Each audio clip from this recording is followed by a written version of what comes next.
यही नहीं, एक तरफ जहां अफसरों के इस्तीफे शुरू हो गए हैं, वहीं दूसरी तरफ देश के अलग अलग हिस्सों में सड़कों पर विरोध प्रदर्शन भी लगातार जारी है। यूपी से लेकर एमपी और बिहार तक सवर्ण समाज सड़कों पर उतर आया है। आपको 10 तस्वीरें दिखाते हैं। इन तस्वीरों में आप देख सकते हैं कि देश का सवर्ण समाज यूजीसी के नए नियम के खिलाफ किस कदर आक्रोशित है। इस नए नियम का मुख्य रूप से ब्राह्मण संगठन, कायस्थ महासभा, वैश्य संगठन और करनी सेना विरोध कर रहे हैं। इन चारों संगठनों से जुड़े लोग देश के अलग अलग इलाकों में सड़कों पर उतरकर अपना विरोध जता रहे हैं। इन संगठनों का आरोप है कि नियम सवर्णों के खिलाफ है और इसे जातिगत भेदभाव करने के मकसद से लाया जा रहा है। इसको लेकर प्रदर्शन कर रहे संगठनों की ओर से राष्ट्रपति द्रौपदी मुर्मू और प्रधानमंत्री नरेंद्र मोदी को पत्र भी भेजा गया है। ऐतराज है क्या? सवर्णों को ऐतराज यह है, हम आपको बताते हैं कि छात्रों के खिलाफ इस नियम का गलत इस्तेमाल हो सकता है। सवर्ण संगठनों का सबसे ऐतराज ऐतराज भेदभाव की परिभाषा और शिकायत प्रक्रिया को लेकर है, जिसमें ओबीसी को शामिल किया गया है। अगड़ी जातियों के छात्रों, शिक्षकों को झूठे मामलों में फंसाया जा सकता है। ड्राफ्ट में झूठी या दुर्भावनापूर्ण शिकायतों के लिए जुर्माना या सस्पेंशन का प्रावधान था पहले। इन प्रावधानों को अंतिम नियम जब हुए तो हटा लिया गया। इसमें दुर्भावनापूर्ण की जाने वाली शिकायतों को रोकने का कोई प्रावधान नहीं है। जनरल कैटेगरी के छात्रों के प्रतिनिधित्व के बिना कमेटियां एक तरफा काम कर सकती हैं। अब सवाल यह उठता है कि यूजीसी के नए नियम में ऐसा क्या है जिससे सवर्ण समाज बेहद गुस्से में है। दरअसल पहले कॉलेज कैंपस में यह नियम था कि एससी एसटी छात्रों में कोई भी अन्य वर्ग का छात्र, उसके अलावा कोई भी अन्य वर्ग का छात्र जातीय कमेंट या जाति सूचक शब्दों से संबोधित नहीं कर सकता, या फिर कोई भी ऐसा काम वो नहीं कर सकता था जिससे उसके अंदर हीन भावना का एहसास हो। इतना तक तो ठीक था। लेकिन अब नए नियम में यूजीसी ने एससी एसटी के साथ पिछड़े वर्गों यानी ओबीसी और दिव्यांग को जोड़ दिया। ऐसे में सवर्ण समाज को लगता है कि इस तरह से तो सरकार ने एक तरह से मान लिया कि सिर्फ सवर्ण समाज के लोग ही शोषक हैं, जबकि ओबीसी में कई ऐसी जातियां हैं जो बेहद दबंग हैं।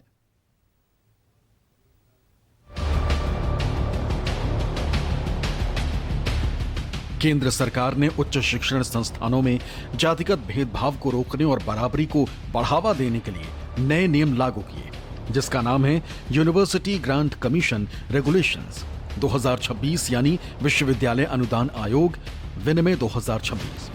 इसी महीने की 13 जनवरी को इस नियम से जुड़े अधिसूचना का गजट जारी किया गया, जिसके बाद ये नियम देश के सभी कॉलेजों और यूनिवर्सिटीज में लागू हो गया। इन नियमों के तहत एससी एसटी और ओबीसी वर्ग के छात्रों के अधिकारों की सुरक्षा पर खास जोर दिया गया। साथ ही ये भी कहा गया है कि संस्थानों में ऐसा माहौल बने जहां सभी छात्र खुद को सुरक्षित और सम्मानित महसूस करें। नए नियमों के मुताबिक अब चाहे सरकारी कॉलेज हो या प्राइवेट यूनिवर्सिटी, हर जगह एक इक्विटी सेल बनाना जरूरी है। ये सेल एक तरह की अदालत जैसा काम करेगा।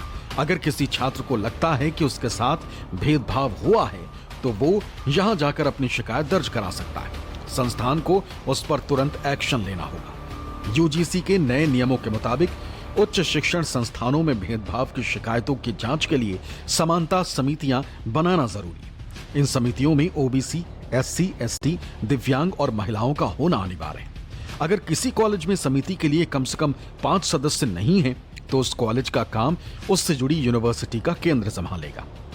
समितियां साल में कम से कम 2 बार मीटिंग करेंगी। साथ ही ये साल में 2 बार रिपोर्ट भी जारी करेंगे, जिसमें डेमोग्राफिक्स, कितने छात्रों ने पढ़ाई छोड़ी, कितनी शिकायतें दर्ज हुई और कितनों का निपटारा हुआ जैसी बातें शामिल होंगी। शिकायत मिलने के 24 घंटों के भीतर समितियों को मिलना होगा और एक निश्चित समय में कार्रवाई करनी होगी। खास बात यह है कि जो संस्थान नियमों का पालन नहीं करेंगे वो यूजीसी की योजनाओं से वंचित रह सकते हैं। वो एक यूजीसी बिल सामान्य वर्ग के खिलाफ है, अपर कास्ट के खिलाफ है, ऐसा क्यों लगता है? असल में राजीव जी जो आशंकाएं हैं वो एक तो इसलिए हुई कि इसमें ओबीसी वर्ग को शामिल किया गया, और ओबीसी जो है कोई जाति तो है नहीं, एक क्लास है। उस क्लास में तमाम सारी ऐसी जातियां हैं जो खुद को और बाकी लोग भी उन्हें मार्शल कौम के तौर पे जानते हैं। अलग अलग क्षेत्रों में वो बहुत प्रभावी भी हैं, अलग अलग स्टेट्स में आप देखेंगे तो वो बहुत प्रभावी जातियां भी हैं। तो एक तो आशंका जो सामान्य वर्ग के लोग हैं उन्हें ये हुई कि साहब हम ही लोगों को अलग कर दिया गया, ऐसा माना गया कि साहब यही 3-4 जो जातियां हैं ये शोषणकारी हैं, इसका मतलब। और दूसरा इसमें एक ये हुआ कि अगर कोई गलत भी शिकायत दर्ज की जाती है तो उस गलत शिकायत को जो है उसका पनिशमेंट कुछ नहीं है। अगर ये होता है एक गलत पूरी तरह शिकायत थी, ये मतलब एक अजीब सी बात हो गई कि मैं जिसके खिलाफ चाहूँ उसके खिलाफ जो है एक शिकायत दर्ज करूँ, वो फंसे तो फंसे और नहीं भी फंसे तो कुछ दिन परेशान तो कम से कम रहे ही। आपके दिमाग में क्यों ऐसा लगता है कि ये बिल सामान्य वर्ग के खिलाफ? मैं बता दूं ये सारे सामान्य वर्ग के लोग हैं और यही वो लोग हैं जो पिछले दिनों मेरठ में अलग अलग जगहों पर विरोध प्रदर्शन में शामिल रहे। हाँ बताइए। बिल तो पहले से ये लागू था, पर जब ये 13 जनवरी को लागू हुआ तो इसमें ना एक तरह से जनरल वर्ग को तो पहले से ही दोषी मान के जब इसको लागू किया गया, जब आपने जैसे बताया कि 2 डेथ हो चुकी थी पहले, उसके बाद ये बिल आया डॉक्टर विनीत जोशी ने, जो ड्राफ्ट कमेटी के उस समय यूजीसी के हेड थे डॉक्टर विनीत जोशी। उन्होंने SC/ST के लिए लाए। फिर एक कांग्रेस नेता थे दिगंबर चौहान, उन्होंने ओबीसी भी ऐड की। अब ओबीसी में तो 500-600 जातियां हैं। अब वो उनको याद करे कि कौन कौन ओबीसी है, मुझे किस किस से बच के रहना है। एससी में 400-500 जातियां हैं, किस किस का ध्यान रखे वो, क्या करेगा? दूसरा क्या है, कॉलेजों में यूनिवर्सिटीज में झगड़े होते हैं या तो भोकाल के लिए होते हैं या फिर लड़की लड़की का मामला होता है। दो मसले होते हैं सबसे ज़्यादा, या तो लड़की उसकी जाति की है, किसी और जाति के साथ उसका प्रेम प्रसंग चल रहा है, या वो इसी तरह के मामले होते हैं। इन्हीं मामलों को लेकर ज़्यादातर झगड़े होते हैं।